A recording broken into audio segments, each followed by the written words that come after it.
Lord, tanggalin mo sa akin ang pag-aalala.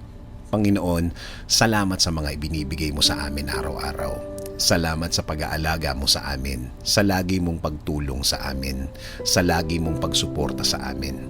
Lord, inaamin po namin sa inyo na madalas po sa panahon ngayon ang aming pag-aalala sa mga problemadong sitwasyon namin, Panginoon. Inaamin po namin, Panginoon, na may mga pagkakataon na nalilimutan po namin ang inyong presensya sa aming mga buhay, na nagpapatalo kami sa aming problema ngayon.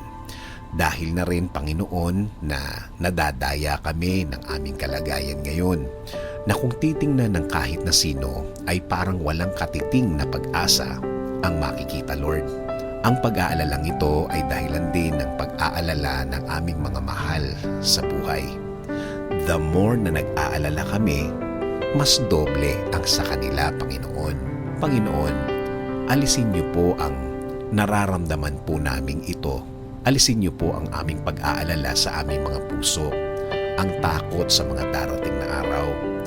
Panginoon, turuan niyo kaming bumalik sa pagtitiwala sa inyo, dahil alam namin na ang sino mang magtitiwala sa inyo ay hinding-hindi mabibigo. Teach us to have faith in you, God. Take away all these worries that we are feeling now. Teach us to be faithful again. Teach us to believe in you again, God. Ngayon, Panginoon, hindi na kami magbabase sa aming sitwasyon. Kahit ang mga salita ng mga tao nasa paligid namin ay hindi namin gagawing guide sa araw-araw, Panginoon. Babalik kami sa paniniwalang ikaw ang bahala sa lahat, basta kumapit lang sa faith namin sa inyo. Ipagkakatiwala po namin ang aming ngayon, ang aming bukas, at ang aming future, Lord.